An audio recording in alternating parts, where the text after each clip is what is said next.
हमेशा की तरीके इस बार भी लाइव न्यूज एक्स के स्टूडियो पर समाजवादी पार्टी के वरिष्ठ नेता व स्पोक पर्सन सनी गुप्ता जी मौजूद हैं। बहुत स्वागत है सर आपका स्टूडियो में। बहुत बहुत धन्यवाद। सर, इन दिनों प्रयागराज में शंकराचार्य बनाम सरकार देखने को मिल रहा है लगातार।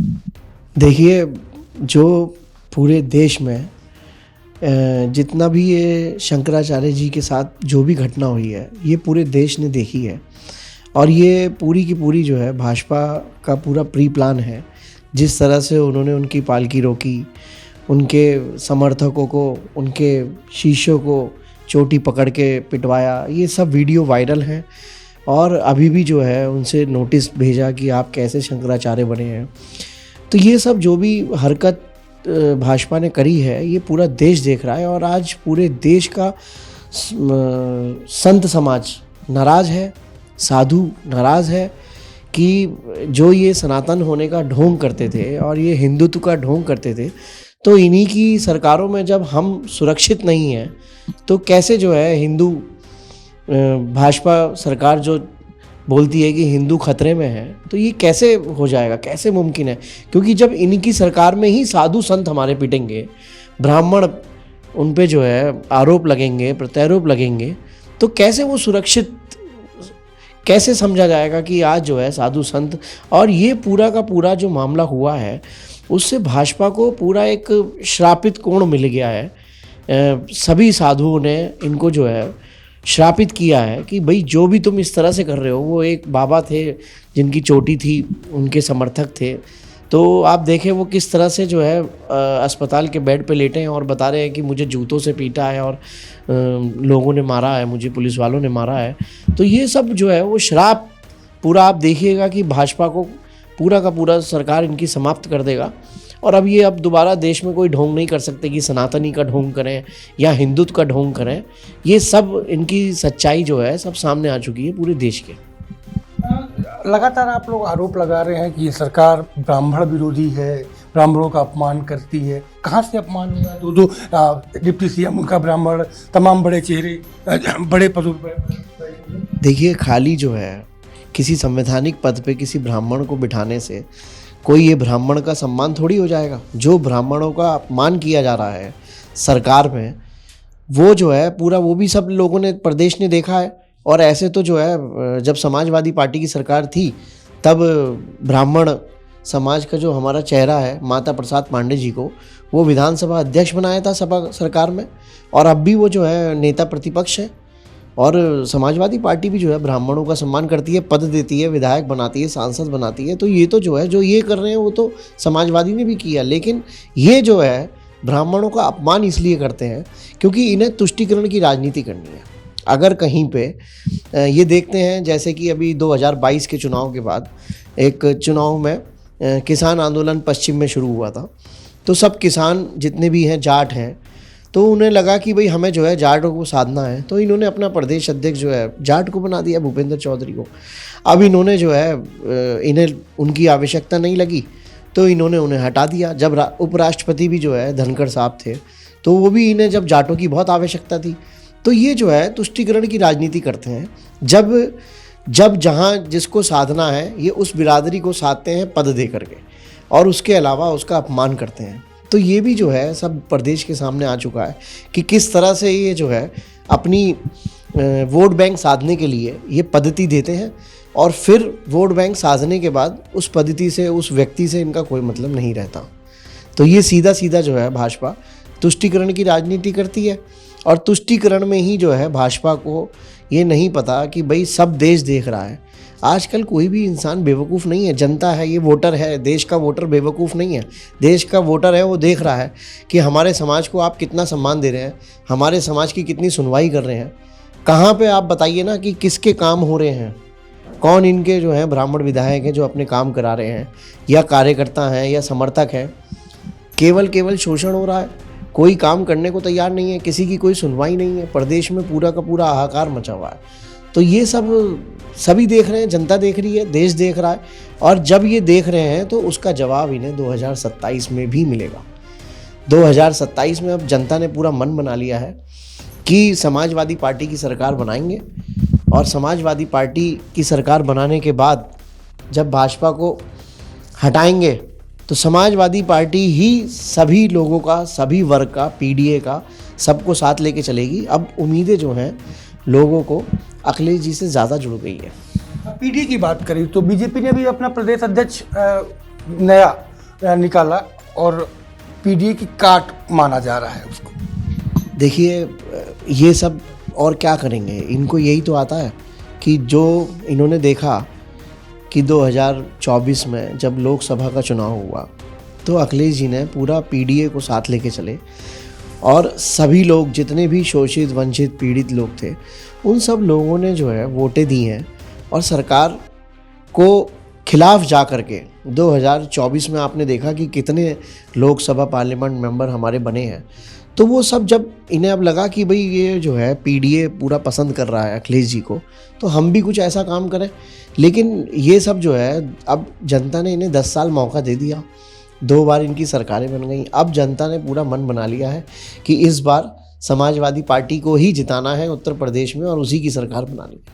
बिहार इलेक्शन सेमीफाइनल माना जा रहा था उत्तर प्रदेश विधानसभा चुनाव के पहले, लेकिन बिहार में जिस तरीके से इंडिया गठबंधन को हार मिली है, क्या लगता है 27 में आपकी क्या तैयारी? नहीं, बिहार को देखिए, बिहार को लोकसभा में भी हार मिली थी। बिहार ने 2024 में भी कुछ खास वहाँ पे नहीं काम किया था, लेकिन 2024 का उत्तर प्रदेश का चुनाव लोकसभा में वो इतना बड़ा था कि आज जो है समाजवादी पार्टी पूरे देश में तीसरे नंबर की पार्टी बन गई। पहले भाजपा है, कांग्रेस है और तीसरे नंबर की समाजवादी पार्टी बन गई। तो ये लोकसभा में 24 में आपने देखा कि उत्तर प्रदेश में किस तरह से लोगों ने कमाल किया और समाजवादी पार्टी को समर्थन दिया। तो लेकिन बिहार में 2024 में भी कोई विशेष जो है बदलाव नहीं हुआ था। तो वो 2025 का जो चुनाव है वो भी उसी का नतीजा है। कोई वहाँ पे अभी वहाँ पे जो है ज़मीन स्तर पे काम नहीं हो रहा है और इसलिए जो है उनको 2025 में उनकी सरकार नहीं बन पाई है। अब आगे बनेगी, 2030 में चुनाव होगा बिहार का, तो तब देखिए क्या बदलता है समीकरण। अच्छा, सरकार दावा करती है कि वो तमाम रोजगार दे रही है, आप लोग आरोप लगाते हैं कि नौकरी नहीं दी जा रही है। देखिए, अब सरकार कह रही है कि रोज़गार दे रही है, कोई सरकार रोज़गार नहीं दे रही है, सब बेरोज़गार हैं, अनएम्प्लॉयमेंट है, इतना अनएम्प्लॉयमेंट है। आप प्रदेश की बात कर लो या देश की बात कर लो कि लोग जो है, जो बीकॉम करे हुए हैं, ग्रेजुएटेड लोग हैं, वो ई रिक्शा चला रहे हैं। जो जिनकी सैलरी कम से कम 40,000 50,000 होनी चाहिए, आईटी कंपनी में इनकी जो है जॉब फिक्स होनी चाहिए, वो लोग ई रिक्शा चला रहे हैं और अपना घर चला रहे हैं। तो ई रिक्शा चलाने से, अपना घर चलाने से, स्विगी में दे रहे हैं डिलीवरी, ज़ोमैटो पे दे रहे हैं, इतने पढ़े लिखे हमारी यूथ जनरेशन, तो इन्होंने प्रदेश का जो यूथ है उसका वो हाल कर दिया है कि ना घर का ना और ना घाट का। तो ये कहाँ है रोज़गार? अभी 2027 में जब सरकार बदलेगी, आप देखिए कितनी नौकरियां जो हैं, 1 लाख से ऊपर का टारगेट अखिलेश जी ने रखा है कि हम इस बार जो है विभागों में अलग अलग सरकारी नौकरियां लगवाएंगे यूथ की। तो ये सब जो है तभी तो होगा जब भाई समाजवादी पार्टी को भी मौका मिलेगा, 5 साल काम करने का मौका मिलेगा। 5 साल जब काम करेंगे तब दोबारा जो है पुनः सरकार जनता चुनेगी, और नहीं चुना तो ठीक है, जनता का जो फैसला होगा 32 के बाद फिर तय हो जाएगा। लेकिन 27 से 32 का तो कम से कम समाजवादी पार्टी की सरकार बनेगी तो उसे मौका मिलना चाहिए कि हम भी क्या काम करना चाहते हैं आगे आने वाले 5 साल में। अब देखिए, पिछली सरकारों में भी जो अखिलेश जी ने काम करे, लखनऊ में, कानपुर में, मेरठ में, सब जगह मेट्रो अखिलेश जी ने ही शुरुआत करी। और आज अगर समाजवादी पार्टी की सरकार होती तो कम से कम 10 जिलों में और मेट्रो चल जाती। इकाना स्टेडियम बनाया, जनेश्वर मिश्र पार्क बनाया। तो ये सब जो है सपा गवर्नमेंट में जितना विकास हुआ है वो अभी तक 10 साल में कहीं दिखा दे भाजपा? एक नाम बता दे एक बिल्डिंग का कि हमने ये बिल्डिंग बनाई तो हम मान लेंगे। एक बिल्डिंग का नाम तो बता दे। सड़कों का बताते हैं कि सड़कों का जाल बना दिया है, तो सड़कों का क्या जाल बना दिया? सड़क तो हम अपने पैसों से चल रहे हैं, टोल टैक्स देते हैं। जब जो है कोई भी सड़क इन्होंने बनाई है, बनाने से पहले ये कंपनी को बेच देते हैं, उस पर जो टोल टैक्स आता है उसे दे करके हम चलते हैं। हम रोड टैक्स भी दे रहे हैं, हम टोल टैक्स भी दे रहे हैं, सारा टैक्स हम भर रहे हैं और हमारे पैसों से ही सड़क बन रही है। तो फिर सड़कों का क्या जाल बना दिया? तो कोई भी मतलब आप देख सकते हैं कि भाजपा ने पूरे प्रदेश में ये चाहती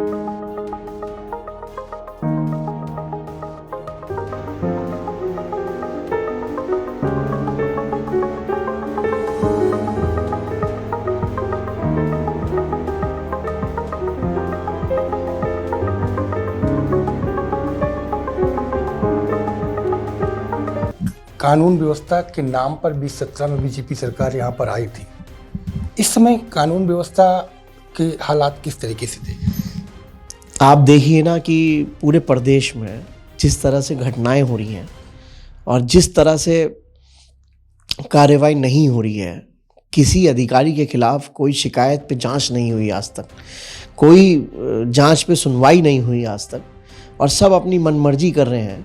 क्योंकि ये जो है भाजपा अपने काम, सरकार अपना काम जो भी निकालती है वो पुलिस प्रशासन से निकालती है, तो इसलिए जो है प्रशासन के लिए वो चुप है और चुप बैठे हैं। लेकिन आप देखो ना कि कानून की व्यवस्था कहाँ है। जितनी भी घटनाएं हुई हैं, हमारे मेरठ में अभी 3 घटनाएं हो चुकी हैं, लेकिन कोई कार्रवाई नहीं, कोई सुनवाई नहीं, और जितने मुकदमे लिखे जाते हैं उनमें सब की सब पैरवी खुद ही जो है जनता कर रही है या पुलिस कर रही है। डायरेक्ट आप जनता जो है पुलिस से संवाद करती है, हम पे ये मुकदमा है, डायरेक्ट जो है सब बातें होती हैं और किसी की कोई मदद ही नहीं होती। कितना ही लोग जो है कहीं भी भाग लें, कहीं भी चले जाएं, इनके अपने कार्यकर्ता नहीं मदद कर पाते किसी की, तो जनता जो है अब परेशान हो गई है, दुखी हो गई है, और इतना शोषण जनता अब सह रही है, इतना शोषण अब जनता सह रही है कि जनता को पता चल गया है कि कानून व्यवस्था भी उत्तर प्रदेश में अच्छी नहीं है। आप देखिए ना, डायल 100 जो है अखिलेश जी ने बनाया था, और 1090 वुमेन हेल्पलाइन वो अखिलेश जी ने बनाई, कानून व्यवस्था पे काम किया। पुलिस का मुख्यालय लखनऊ में इतना बड़ा जो है वो अखिलेश जी ने बनवाया। उसके अलावा जो है लाइन ऑर्डर अखिलेश जी ने इतना बढ़िया फॉलो करा। हमारे यहाँ जो है एसएसपी होते थे नवनीत सिकेड़ा, उन्होंने कितने एनकाउंटर करे हैं, और वो सब सपा गवर्नमेंट में करे हैं। उन्होंने क्या मुलजिमों को नहीं मारा? जितने भी मुलजिम थे या जितने भी विरोधी थे, जितने भी लगता है कि भाई इन्होंने जो है कोई भी बड़ा क्राइम किया है, तो उनका सबका एनकाउंटर जो है नवनीत सिकेड़ा ने किया। और लेकिन सपा ने आज तक कभी प्रचार नहीं किया कि हमारी सरकार में इतने लोगों का एनकाउंटर हुआ है, तो उनका कोई क्रिमिनल का या प्रचार किया जाए। और ये जो है किसी को पैर में भी गोली मार के भेजी तो वो भी अगले दिन अखबार में हाफ पेज में छपता है कि यहाँ पे जो है पुलिस ने ये करा। तो ऐसा नहीं है कि समाजवादी पार्टी में कानून व्यवस्था अच्छी नहीं थी, अच्छी है, और आगे 27 में और अच्छी होगी, इनसे ज़्यादा डबल अच्छी होगी। भाई किसी ने अगर कोई चीज़ बनाई है, अब आप देखते हैं कि ज़माना हाईटेक हो रहा है, ठीक है भाजपा की सरकार चल रही है, लेकिन हम लोग भी अब इनसे सीख गए हैं, तो सीख के और इनसे अच्छा ही बेटर ही करेंगे। अब अगर आपने देखा पहले मारुति 800 आती थी, फिर उसके ऊपर दूसरी गाड़ी लॉन्च हुई, फिर तीसरी हुई, तो ठीक है जो सरकारें पहले काम किया है वो ठीक है, जैसा भी किया, अब भाजपा ने जैसा किया ठीक है, अब उसके बाद जो होगा और बेहतर होगा। तो जनता को तो बेहतर चाहिए ना। तो 27 में जब जनता मौका देगी तो आप देखेंगे कि जो पिछली 10 साल में नहीं व्यवस्था अच्छी थी या जो भी चीज़ें गलत थी तो उनको सुधारेंगे और बढ़िया करेंगे। तभी तो 2032 में दोबारा वोट मांगने खड़े होंगे कि भाई दोबारा समाजवादी पार्टी की सरकार बनवाओ, वरना जनता सब समझदार है। तो कैसे वो बनवाएंगे? इसलिए बनवाएंगे कि ये 5 साल जो हैं काम के हैं। 27 से 32 तक इतना काम होगा उत्तर प्रदेश में, इतना विकास होगा, ये जितने भी दिन मिलेंगे, एक साल में 365 दिन होते हैं, तो 1800 दिन समथिंग जो भी लगभग मिलेंगे, उनमें दिन और रात काम होगा, सिर्फ और सिर्फ विकास होगा, और उत्तर प्रदेश के हित के लिए होगा। तो जितना भी विकास होगा, जैसे भी होगा, वो जब जनता देखेगी तो 32 में अपने आप दोबारा अखिलेश जी को चुनेगी कि ठीक है इन्हें ही दोबारा रिपीट करो। तो यही तो हमारा पैटर्न है कि एक बार जो है हमें भी जो है सेवा का मौका मिलना चाहिए, और ये कानून व्यवस्था, बेरोजगारी, महंगाई, हम भी इस पे काम करेंगे तो और अच्छा डेवलप होगा। और जब उत्तर प्रदेश डेवलप होगा, उत्तर प्रदेश के लोग खुशहाल होंगे, तो फिर जो है ये एक आगे का रास्ता बनेगा कि भाई और सरकारें देखेंगी वही उत्तर प्रदेश में जो 10 साल से ठप पड़ा था भाजपा ने केवल हिंदू मुसलमान करके और मंदिर मस्जिद करके पूरी कानून व्यवस्था और पूरा जो है विकास का काम सब रोक दिया। तो अब ये जो है 27 के बाद निकल के आए हैं और अच्छा काम कर रहे हैं, तो फिर आगे 32 में दोबारा देंगे, लोकसभा में दिल्ली में मौका देंगे। तो ये तो सब जनता के हाथ में है, जनता सब देखेगी करेगी। दूसरा सवाल मेरा ये कि अभी तो मेरठ का नाम लिया आपने, मेरठ में अभी अतुल प्रधान बनाम संगीत सोम चल रहा था। देखिए ये जो है, ये नाम भले ही है लेकिन ये लड़ाई अहंकार की है। और चूंकि हम मेरठ में रहते हैं तो हमें पता है कि मेरठ में जो संगीत सोम है वो कितने अहंकारी हैं। और अहंकारी के साथ साथ उन्होंने जो है पूरे विधानसभा में इतना आतंक वहाँ मचाया कि एक छोटा सा अगर कोई लेंटर भी किसी ने वहाँ पे डालने निकला है तो पहले इनके लोग वहाँ पे पैसा मांगने पहुँच जाते थे, वरना जो है विकास प्राधिकरण से उसकी प्रॉपर्टी सील करा देते थे, उसकी दुकान सील करा देते थे।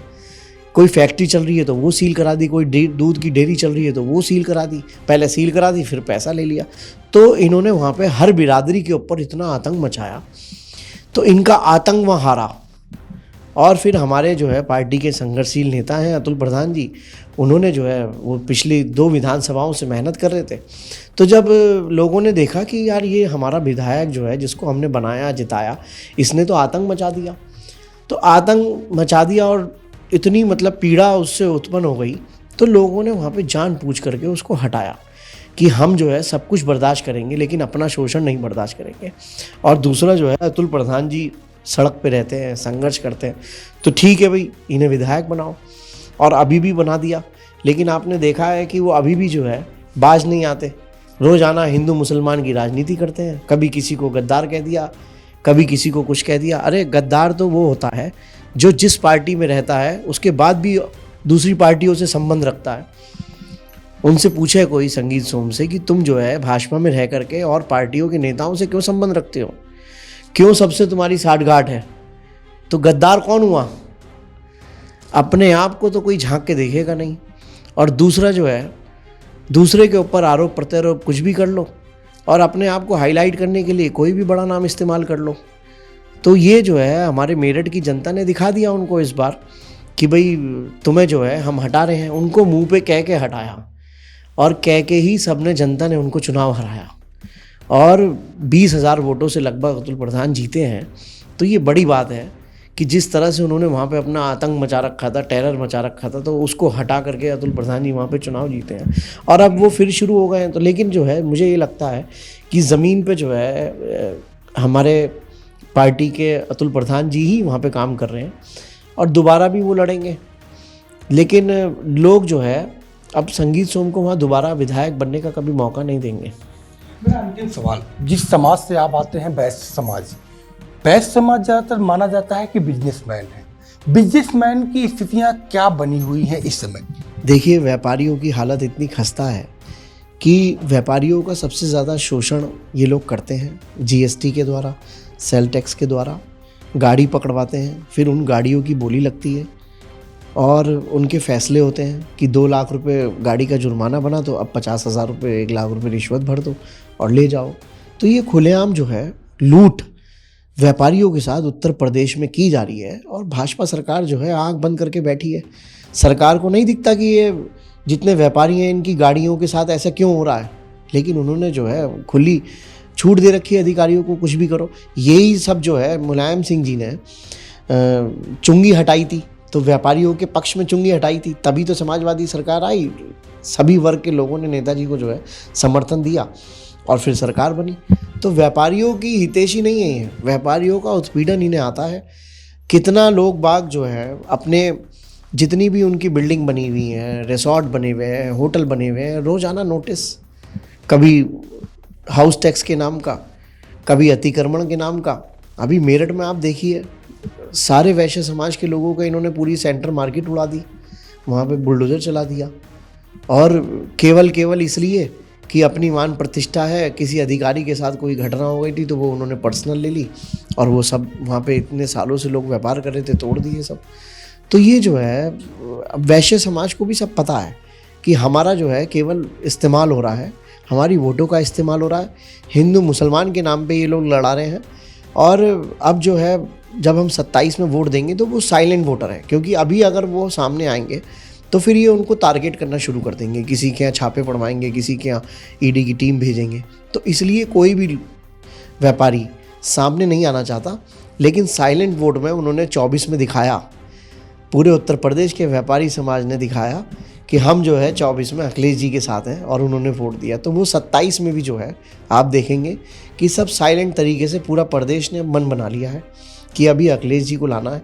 कोई 5 साल में कोई ये नहीं हो रहा कि भाई ये हिंदू राष्ट्र बन रहा है या हिंदू मुसलमान कुछ हो रहा है।